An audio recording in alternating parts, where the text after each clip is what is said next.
le président algérien Abdelmadjid Tebboune a reçu ce jeudi une lettre énigmatique de son homologue mauritanien Mohamed Ould Cheikh El Ghazouani.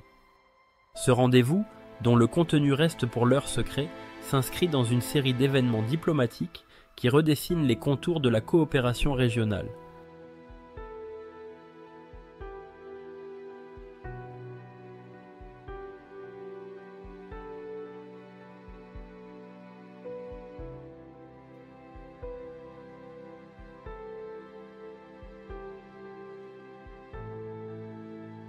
La visite historique de Tebboune à Nouakchott, la première en 37 ans, indique bien plus qu'un simple événement officiel, révélant des ambitions stratégiques régionales.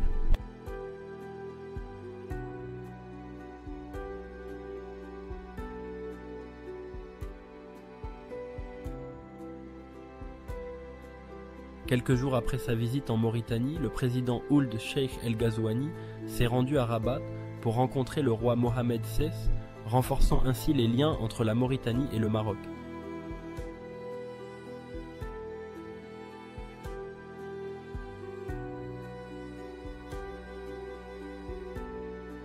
Des projets communs se dessinent, notamment dans le secteur énergétique avec le raccordement électrique entre le Maroc et la Mauritanie et dans le domaine des infrastructures avec la création d'un nouveau corridor routier. Cela amène à se demander: la Mauritanie adopte-t-elle réellement une neutralité positive, comme l'a exprimé son président dans une interview en 2023, ou est-elle en train de redéfinir ses priorités géopolitiques et économiques? La neutralité positive pourrait signifier une forme de distanciation des enjeux autour du Sahara occidental, mais le rapprochement avec le Maroc et la participation à des projets transfrontaliers indiquent que Nouakchott pourrait, en réalité, accepter tacitement les frontières définies par le Maroc.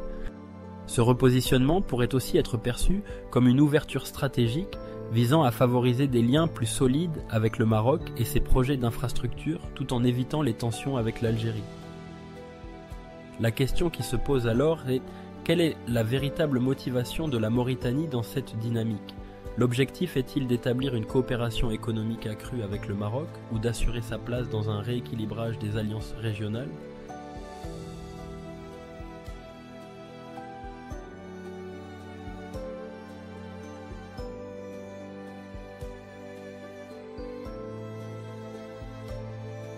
Les tensions croissantes entre l'Algérie et le Maroc, combinées aux tensions géopolitiques autour du Sahara, ont certainement joué un rôle dans ce recalibrage stratégique.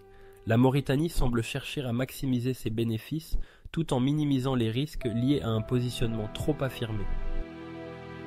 Ainsi, la position de la Mauritanie semble osciller entre une volonté d'équilibre et un pragmatisme certain. En renforçant ses relations avec le Maroc tout en maintenant un dialogue avec l'Algérie, la Mauritanie semble jouer une carte stratégique visant à garantir son influence dans la région tout en se préservant de toute implication directe dans le conflit du Sahara occidental.